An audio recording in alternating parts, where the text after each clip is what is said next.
अस्सलाम वालेकुम, आप देख रहे हैं प्रोग्राम न्यूज़ फीड। मैं हूं मुर्तज़ा डार। प्रोग्राम में आज हम बात करेंगे सेनेट इंतखाबात के हवाले से। सेनेट इंतखाबात यूसुफ रज़ा गिलानी साहब ने PDM के मुत्तफ़िका उम्मीदवार ने कामयाबी से जीत लिया है जनरल की सीट की इस नशिस्त के ऊपर, और इसमें यकीनन शिकस्त हुई है डॉक्टर हफीज़ शेख को। 169 वोट लेकर कामयाब हुए हैं यूसुफ रज़ा गिलानी साहब, जबकि 164 वोट आए हैं डॉक्टर हफीज़ शेख साहब के हिस्से में। ये एक बड़ा अपसेट तस्वुर किया जा रहा है, हुकूमत के लिए एक बड़े चैलेंज की सूरत में ये सामने आ रहा है। हमने इससे अभी कुछ देर कबल ही एक प्रेस टॉक देखी जिसमें हुकूमती नुमाइंदगान आए और उन्होंने आके शाह महमूद कुरैशी साहब की क़यादत के अंदर इस अज़्म का इजहार किया कि वो इस करप्ट निज़ाम का ख़ात्मा करके रहेंगे। हॉर्स ट्रेडिंग और मनी ट्रेल तक को जो है वो चेक किया जाएगा, हॉर्स ट्रेडिंग को रोका जाएगा, पैसों की लेन देन के हवाले से इशू को रेज़ किया जाएगा, और वज़ीर-ए-आज़म पाकिस्तान जो है ऐवान से एतमाद का वोट भी लेंगे। और वो उन्होंने साथ ये भी कहा कि हम दूध का दूध और पानी का पानी हो जाएगा, हम चेक कर लेंगे, सबके सामने आया होगा, सब देख सकेंगे कि किसने किसको वोट दिया। क्या इस हाउस को वज़ीर-ए-आज़म जनाब इमरान खान पर एतमाद है या वज़ीर-ए-आज़म इमरान खान पर एतमाद नहीं है। बहरहाल खबर ये है, सबसे बड़ी खबर अभी तक की पॉलिटिकल डेवलपमेंट जो गुज़िश्ता कुछ अरसे के अंदर हुई, उनमें one of the biggest news ये है कि यूसुफ रज़ा गिलानी साहब ने जनरल नशिस्त पर डॉक्टर हफीज़ शेख को शिकस्त देकर PDM की तर्जुमानी करते हुए ये सीट हासिल कर ली है। इस सीट के आ जाने के बाद बहुत सारी कन्फ्यूजन्स हैं, बहुत सारे सवालात हैं, बहुत सारे ऑप्शंस हैं जो हुकूमत के सामने होंगे, जो इनके ऑपोजिशन के सामने होंगे। आने वाला वक्त ये बताएगा कि किस करवट जो है वो ये ऊँट बैठता है। इस हवाले से प्रोग्राम में आज हम गुफ्तगू करेंगे और ये जानने की कोशिश करेंगे कि वज़ीर-ए-आज़म ऐवान से एतमाद का वोट लेने में कामयाब हो पाएंगे या नहीं हो पाएंगे। अगर हो पाएंगे तो तब वज़ीर-ए-आज़म का ये मनसब और उनकी ये गवर्नमेंट कितनी स्ट्रॉन्ग फुटिंग पर खड़ी होगी, और अगर वो एतमाद का वोट नहीं ले पाते, असम्बली को डिज़ोल्व करते हैं, तो तब कौन सी कानूनी जो पेचीदगियाँ हैं उनका सामना होगा और किस जानिब जो है वो बढ़ेंगे मामलात सियासी तौर पर। इस हवाले से भी गुफ्तगू करेंगे और साथ आज कुछ ये भी थोड़ा सा डिस्कस करेंगे कि इंटरनेशनली दुनिया भर के अंदर किस किस्म का इम्पैक्ट जाएगा कि जब किसी एक मुल्क के वज़ीर-ए-आज़म पर उसी का हाउस एतमाद ना कर रहा हो, तो फॉरेन इन्वेस्टमेंट हो या वो रेमिटेंस हो या वो IMF हो या वो दीगर इदारे हों, तो वो पाकिस्तान के इस स्टैचर और इस प्राइम मिनिस्टर की पोजीशन के हवाले से क्या राय रखते हैं। आज इसको भी कुछ प्रोग्राम में डिस्कस करेंगे। गुफ्तगू का बाकायदा आगाज़ करते हैं, लेकिन उससे मुख्तसर सी ब्रेक है, ब्रेक के जाने पड़ते हैं।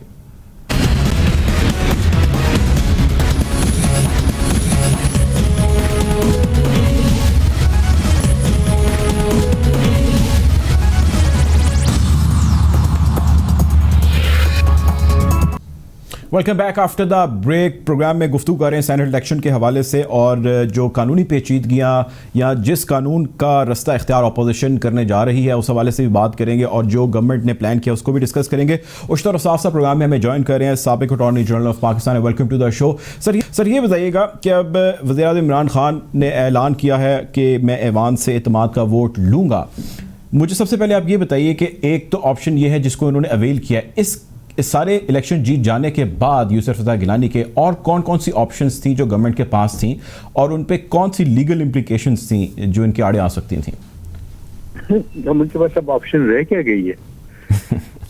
खुद रियलाइजेशन है that they have lost the confidence of the people.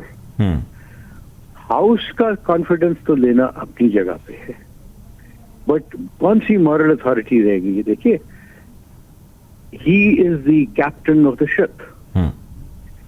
ये वज़ीर-ए-आज़म है अपनी पार्टी के हेड, उन्होंने अपना बेहतरीन मोहरा इस गेम ऑफ पॉलिटिक्स में उतारा। खुद बैठे और खुद बैठ के उन्होंने उनकी कैंपेन चलाई। तमाम मिनिस्टर्स को कहा गया कि कैंपेन चलानी आती। कौन से वसाइल हैं जो उन्होंने ली, 10-10 करोड़ रुपए की बात, 50 करोड़ रुपए की बात, और उसकी बाज़गश्त आपने फिर सुप्रीम कोर्ट में भी सुनी, और वहां पे भी उनको खसियानी सी एक बात करके ये कहना पड़ा कि जी वो ऐलान था, हम पैसे नहीं दे रहे। लेकिन जो शवाहिद हैं वो तो यही हैं कि बहुत सारे लोगों को पैसे दिए गए फॉर दिस पर्पस। उसके बावजूद अगर ये हुआ है कि PTI वाले अपना हाउस इन ऑर्डर नहीं कर सके और इलेक्शन हार गए हैं, तो they have lost moral authority, they have lost the confidence of the people. अब ऑप्शन क्या है? असेंबली को डिसॉल्व करें और इलेक्शन करवा दें। अब तो ये है। ठीक है, अच्छा ये तो हो गई ना सर, पॉपुलर हैं। अब देखिए ना कि लोकल गवर्नमेंट के इलेक्शन क्यों नहीं कराते, क्योंकि इनको पता है, खौफ नहीं है, पता है कि ये नहीं इलेक्शन जीत सकते। ये कॉन्फिडेंस, ये जो है, अगर असेंबली को डिसॉल्व करते हैं विल नॉट इवन, इनके तो जमानतें जब्त हो जाएंगी। और मेरा ख्याल है कि that he should resign and go home. ठीक है, अच्छा सर ये बताएं, अब जिस तरह वो कह रहे हैं कि जी हम एतमाद का वोट लेंगे हाउस से, मुझे दोनों सूरतों में बताइएगा, अगर वो एतमाद का वोट लेते हैं तो किस तरह ये हाउस चलेगा और किस तरह ये जो सेनेट है ये चलेगा अपर हाउस, और ये बताइएगा कि अगर इनके हक में नहीं आता एतमाद, वहाँ पे भी उनको जो है वो इसी किस्म का सामना होता है, तो तब कौन सी जो है वो चीज़ें हरकत में आएंगी कानूनी तौर पर? हाँ, वो यूं होगा कि देन नंबर 1 सेनेट के ऊपर कोई इम्पैक्ट नहीं हुआ है इसका। ठीक, senate is a house which remains intact और वो फेडरेशन को रिप्रेजेंट करता है, यानी कि नेशनल असेंबली फेडरेशन को नहीं करती, लेकिन वहां पे चूंकि चारों सूबों को एक ही जितनी सारी रिप्रेजेंटेशन है, तो इसलिए, और उसको एक परमानेंस दी गई, इसको डिसॉल्व भी नहीं किया जा सकता। Now, if he loses the vote of confidence, then the House will elect another leader of the House. Shah Mahmood Qureshi साहब, आई एम श्योर, बैठे हुए हैं, बाकी लोग बैठे हुए हैं इस सारे काम को आगे लेके चलने के लिए, बिकॉज पीटीआई नहीं चाहेगी कि किसी सूरत भी गवर्नमेंट जो है उसके उनके हाथ से निकल जाए, क्योंकि उनके पास फिर अगले 2 इलेक्शन तो कम से कम रिटर्न करने के लिए नहीं होंगे। जब नया leader of the house elect होगा तो जाहिर है ये सारे मामला जो हैं ये बहुत सारे तवातुर में चले जाएंगे। एज इट इज इस मुल्क को आपने पिछले 4 महीने में ऐसी हिजानी कैफियत में डाला हुआ है कि अल्लाह मानुल हफीज। आप एक महीने में 4 दफा बिजली, पानी, गैस और पेट्रोल के बम चलाते हैं। This is what is going on. ठीक है, the house is certainly not in order, not happy. अब ये बताएं सर, थोड़ा सा आगे बढ़ते हैं, इस डिबेट को लेकर चलते हैं। इलेक्शन कमीशन की थोड़ी सी जिम्मेदारियां, रोल और पॉसिबिलिटीज़ के बारे में बताइएगा। जिस तरह सुप्रीम कोर्ट ने रिमार्क्स दिए, रिकमेंडेशंस दिए, उन्होंने कहा कि जी आप एब्सोल्यूट सीक्रेसी नहीं होगी, आप वोट को बाद में चेक कर सकते हैं, तस्दीक कर सकते हैं। अब ये इन्होंने तय कर दिया है कि ये एतमाद का वोट लेंगे, वो एक तरफ, लेकिन अगर दूसरी तरफ वो इलेक्शन कमीशन को अप्रोच करते हैं और कहते हैं कि भाई हमें बताएं कि किसने किसको वोट दिया, सुप्रीम कोर्ट की ये फाइंडिंग है, ये रिकमेंडेशंस हैं, उसकी क्या बाइंडिंग है, नहीं है? अगर है तो क्या होगा, कैसे होगा? अगर नहीं है तो तब क्या होगा? अब इसके लिए बहुत जरूरी है कि हम सुप्रीम कोर्ट की ऑर्डर को, वो ओपिनियन को पढ़ लें। ये सब प्रोपेगेंडा है कि सुप्रीम कोर्ट ने कहा है कि आप वोटर की आइडेंटिटी चेक कर सकते हैं। ये सब प्रोपेगेंडा है कि वो कह रहे हैं कि वोटर जो है ये उसकी शनाख्त की जा सके कि किसने वोट दिया है। ये सब प्रोपेगेंडा है, nothing more than. Supreme court ने सर रेफरेंस भी दिया था ना केस का, 1967 का गालिबन केस था। Let's read that. वो 67 का जो जजमेंट है वो ये कहता है कि अगर किसी की कोई डिसेबिलिटी है, और मिसाल वो देते हैं एक नाबीना शख्स की जिसने वोट देना है, ठीक, उसके साथ जब कोई उसको इमदाद देता है, उसको उसकी मदद करता है और उसको पोलिंग बूथ पे लेके जाता है और उसको बताता है कि भाई आपके कैंडिडेट का ये वाला खाना है, उसका उंगली वहां पे रखता है और वहां पे मोहर लगवाता है, तो देखिए वोट की सीक्रेसी तो कॉम्प्रोमाइज हो गई ना, है ना? ठीक, वोटर के अलावा एक शख्स को पता चल गया कि इसने किसको वोट दिया है। तो सुप्रीम कोर्ट ने कहा कि अगर हम आइडियल की तलाश में जाएंगे तो फिर ऐसे लोग डिसएनफ्रेंचाइज हो जाएंगे, और to exercise his right to vote is a fundamental right. ये उसका, क्योंकि वो एक्सप्रेशन है ना उसका, it is freedom of expression. ठीक है, वोट देना भी उसके एक्सप्रेशन का है। लेकिन वो कहते हैं कि जी फ्रीडम ऑफ एक्सप्रेशन है, वो करे अपनी मर्जी का, लेकिन हमें बता दें कि किसको आपने वोट डाला है, वो तो हमारा राइट। किसी ने नहीं कहा ये, ओहो, क्योंकि गवर्नमेंट ये कह रही है, ये पोर्ट्रे कर रही है, उस केस का रेफरेंस दे रही है। मैं वही तो कह रहा हूँ कि पोर्ट्रेयल जो है वो बस अपनी जो उनकी ख्वाहिशात है वो उसमें वो पढ़ रहे हैं। सुप्रीम कोर्ट ने कहीं नहीं कहा। तो सर मैं पूरी रिस्पॉन्सिबिलिटी से कह रहा हूँ। ठीक है, बिल्कुल ठीक कह रहे हैं आप। मुझे फिर ये बताएं कि जो करप्ट प्रैक्टिसेस 218 सबसेक्शन 3 की एग्जीक्यूशन के बारे में उन्होंने जिक्र किया है, उन करप्ट प्रैक्टिसेस को ये कैसे रोकेंगे? क्या करेगा इलेक्शन कमीशन? क्योंकि ये तो जाएंगे और जाके कहेंगे कि भाई ये देखें, ये गलत हुआ, ये गलत हुआ, गिलानी साहब के बेटे की वीडियो आ गई, वो वोट खरीदने हैं, हमें इसका आंसर दें आप। हाँ, उसका तरीका ये है कि इलेक्शन ट्राइब्यूनल बनेगा। ठीक, इलेक्शन ट्राइब्यूनल जो है वो उसके अंदर अपनी शवाहिद पेश करें। पहले तो इलेक्शन पिटीशन ड्राफ्ट करेंगे, उसमें उसको डालेंगे, अपने एविडेंस लेके आएंगे, उसको डे टू डे चलाएं, क्योंकि इस मुल्क को आप इस तरह हिजान में नहीं रख सकते। उसको डे टू डे चलाएं और अपने शवाहिद पेश कर दें। सबसे पहले तो मेरे ख्याल है कि इलेक्शन कमीशन जो है वो बुलाए ना वजीर आजम को। क्यों नहीं बुलाते वजीर आजम को, जो कहता है कि 60 करोड़ रुपए 70 करोड़ रुपए लोग लेके बैठे हुए हैं? बुलाए, उसे कहें आइडेंटिफाई करो, और अगर तुम आइडेंटिफाई नहीं करते हो तो तुम मुर्तकिब हो कोई चीज छुपाने के, एविडेंस छुपाने के। क्योंकि वज़रा कह रहे हैं कि लोग बोरियां भर के बैठे हुए हैं और दुबई में लोग इंतजार चीजों का। Why don't they come and give the names? क्या चीज छुपा रहे हैं? सिर्फ और सिर्फ ये रेटोरिक है। लेकिन चलें सर, वो रेटोरिक है, आप बिल्कुल दुरुस्त फरमा रहे हैं। लेकिन जो एक वीडियो आ गई जिसके अंदर एक पार्शल कन्फेशन आ गया है अली हैदर गिलानी का, ये कितना हीनियस क्राइम है और ये कितने गले पड़ सकता है गिलानी साहब के, अगर पड़ सकता है? अगर पड़ सकता है तो नंबर 1, पहले तो ये साबित करना पड़ेगा कि ये वीडियो वाकई है, एग्जिस्ट करता है, या इसको फैब्रिकेट किया गया है, डॉक्टर किया गया। आपको पता नहीं क्या क्या कुछ होता है। नंबर 2, क्या इस वीडियो के अंदर जो साहब हैं ये वाकई उनके बेटे हैं? और अगर ये उनके बेटे हैं तो उसका मतन क्या है, सारी बात है क्या? And has it materially affected the election? ये सारे सवाल होंगे। और याद रखिए कि बात करना बड़ा आसान है, उसको प्रूव करना जो है कानून के मुताबिक, उससे कोई चीज हासिल हो सकती है। अगर आप सिर्फ प्रोपेगेंडा करते रहेंगे तो फिर वो आप सेल्फ सर्विंग प्रोपेगेंडा है, लोगों को आप मिसलीड करते हैं। लोगों को मिसलीड करना बंद कर देना चाहिए, चाहे कोई भी हो, चाहे एक साइड है चाहे दूसरी साइड है। ये वक्त है हमें अपने आप को कंसोलिडेट करने का। ठीक है जी, वक्त है हमें अपने आप को कंसोलिडेट करने का। उश्तर औसाफ साहब हमारे साथ मौजूद थे, साबिक अटॉर्नी जनरल ऑफ पाकिस्तान। आपके वक्त का सर बहुत शुक्रिया। प्रोग्राम में वक्त एक ब्रेक का, ब्रेक की जाने पड़ेंगे।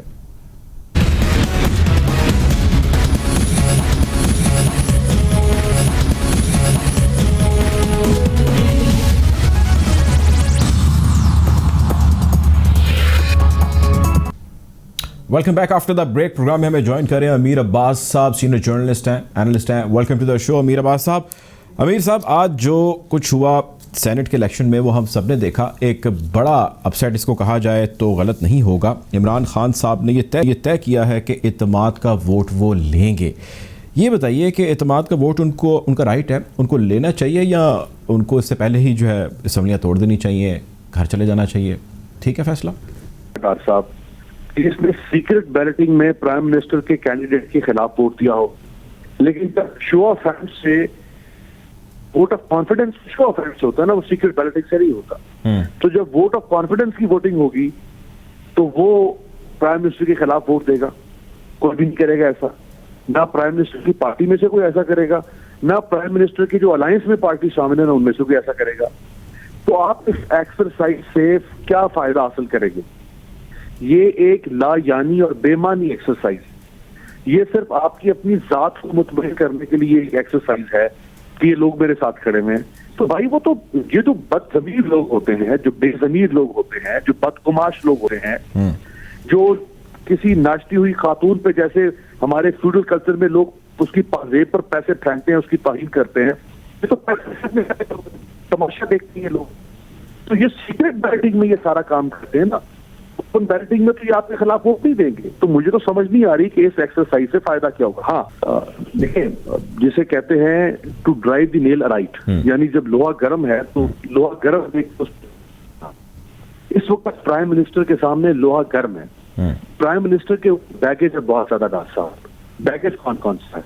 बैड गवर्नेंस का बैगेज है, इनकम्स का बैगेज है, जिमनी इलेक्शन 9 हुए जिनमें से 8 इलेक्शन हारने का बैगेज है, प्राइम मिनिस्टर के ऊपर प्रिंसिपल्स के ऊपर कॉम्प्रोमाइज करने का बैगेज है, प्राइम मिनिस्टर के ऊपर फॉरेन पॉलिसी के फेलियर का बैगेज है, प्राइम मिनिस्टर के ऊपर रिफॉर्म्स ना करने का बैगेज है, प्राइम मिनिस्टर के ऊपर लोकल गवर्नमेंट इलेक्शन ना करवाने का बैगेज है, जिसके ऊपर चीफ इलेक्शन कमिश्नर ने सुप्रीम कोर्ट में खड़े होकर कहा कि पंजाब गवर्नमेंट जो है वो अनकॉन्स्टिट्यूशनल काम कर रही है 2.5 सालों से।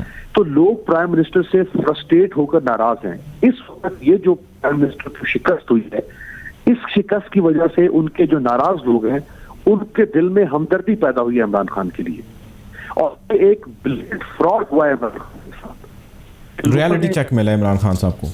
जी, इस मौके पर ये लोहा गर्म है, इमरान खान को चोट लगानी चाहिए थी और उनको फौरी तौर पे इसी के कंधे पर अपनी गोली चलानी चाहिए थी कि मैं इस निजाम के ऊपर, इस मुर्दा बेज़मीर निजाम के ऊपर बैठकर इस कब्र का मुजावर बन के मैं नहीं बैठ सकता। लिहाजा मैं असेंबलियां डिसॉल्व कर रहा हूं, और असेंबलियां डिसॉल्व करने के साथ वो इसको कंडीशनल बनाए कि अब जो अगला इलेक्शन होगा वो मैं उस वक्त होने दूंगा इस मुल्क के अंदर जब इस मुल्क में निजाम ठीक करने के ऊपर एक नेशनल एजेंडा बनेगा, एक टाइम बाउंड एजेंडा बनेगा, मैं तब इलेक्शन होने दूंगा। आप देखिएगा, ये इधर प्राइम मिनिस्टर ऐलान करेंगे, उधर पूरे मुल्क में वो वेव चलेगी इमरान खान की जो 2018 से पहले आपने की थी। तो राइट टाइम है, वो अपनी जो उनकी पॉपुलैरिटी नोज डाइव गई है बिल्कुल, विद एवरी पासिंग डे जो उनकी पॉपुलैरिटी ग्राफ गिर रहा है। अगर वो अपनी साख को बचाना चाहते हैं, इस वक्त उनके साथ ज्यादती हुई है, उनको बदतरीन शिकस्त हुई है, और शिकस्त हुई है इस निजाम के अंदर पाए जाने वाले लकूनास की वजह से, जिसमें तिजोरियां खुलती हैं, पैसे चलता है और माल बिकता है।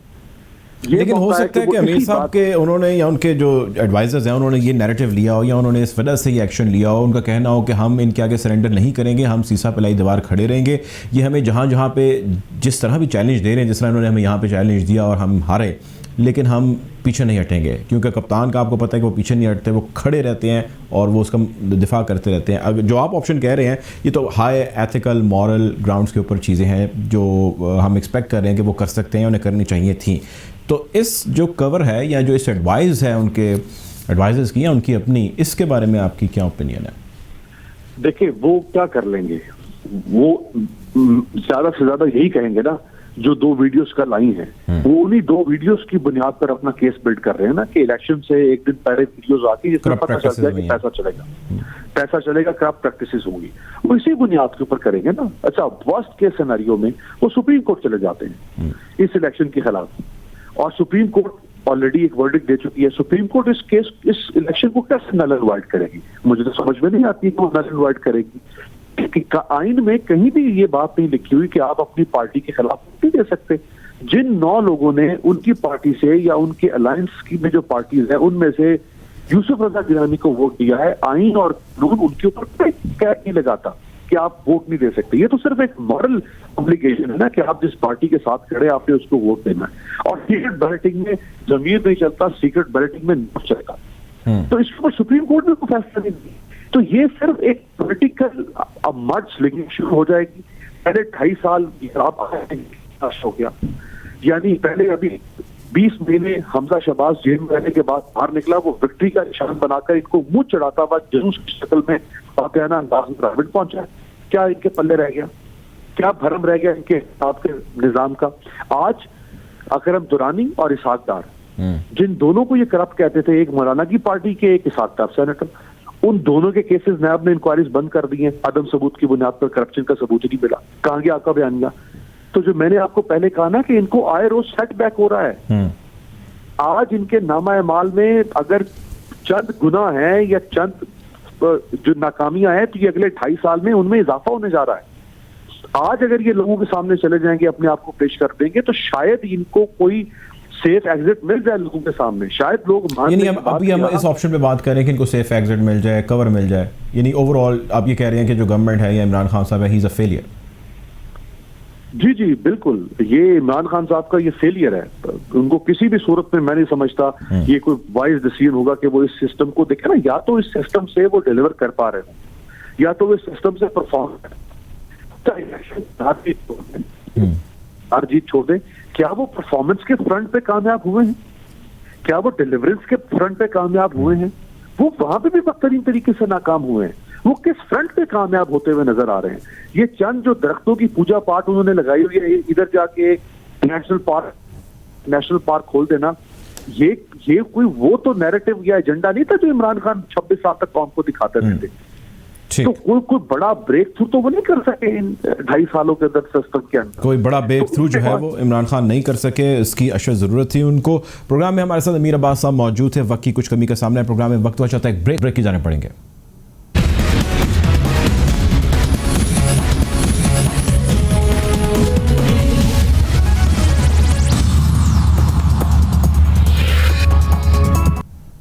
Welcome back after the break. Programme में ज्वाइन कर रहे हैं senator Javed Abbasi sahab. Welcome to the show Abbasi sahab. Sir ये बताइएगा, आज सेनेट के अंदर आपके जो एलाए थे और एलाए आज विन कर गए, हुकूमत को आज शिकस्त हुई, एतमाद का वोट वज़ीर आज़म लेने जा रहे हैं और अगर एतमाद का वोट वो ले लेते हैं तो तब क्या आप इनके साथ इक्वली ईजीली चलने में कोई मसला मसाइल तो नहीं होगा गवर्नमेंट के साथ?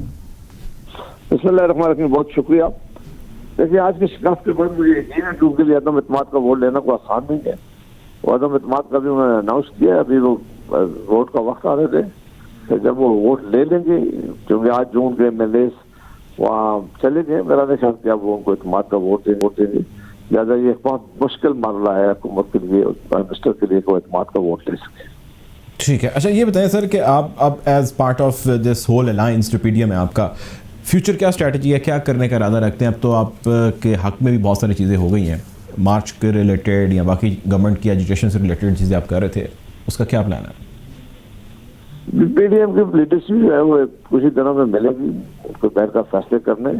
हमारा मार्च का तो ऑलरेडी पहले का प्रोग्राम था, अभी अदम एतमाद की वोट का आके और इस पर आ सकता है और अदम एतमाद का वोट आ सकती है। तो कई एक ऑप्शन है हमारे पास, जो जमहूरी ऑप्शन है वो किसी वक्त एक्सरसाइज किए जा सकते हैं, लेकिन बहरहाल ये फैसला PDM की लीडरशिप मिलेगी और वो करेगी। ठीक है। अच्छा आखिरी सवाल आपसे क्विकली सर ये बताइएगा कि नवाज शरीफ साहब ने मुबारकबाद भी दी गिलानी साहब को आज, कोई नवाज शरीफ साहब की वापसी के हवाले से कोई अपडेट है आपके पास? कोई एक्टिव पॉलिटिक्स नवाज शरीफ साहब आके करना चाह रहे हो, इस हवाले से कोई अपडेट? जरूर करेंगे। पहले उनकी फर्स्ट ऑप्शन यही है कि आप जानते हैं कि वहाँ इंग्लैंड में कोरोना की वजह से पोजीशन बड़ी मुश्किल है अभी अस्पताल की, ज़्यादा वहाँ लॉकडाउन चल रहा है और अस्पताल में जो छोटी सर्जरी वो कर नहीं रहे, तो पहले अपना इलाज कराएंगे और इंशाल्लाह इलाज के बाद वापस आएंगे और एक्टिव पॉलिटिक्स भी करेंगे इंशाल्लाह। ठीक है जी, बहुत शुक्रिया जी। सेनेटर जावेद अब्बासी साहब हमारे साथ मौजूद थे, आपके वक्त का अब तक के लिए इतना ही। आपको इस हवाले से मजीद अपडेट रखें कि कल आपसे ज़रूर मुलाकात होगी। अपना ख्याल रखिएगा। अल्लाह हाफ़िज़।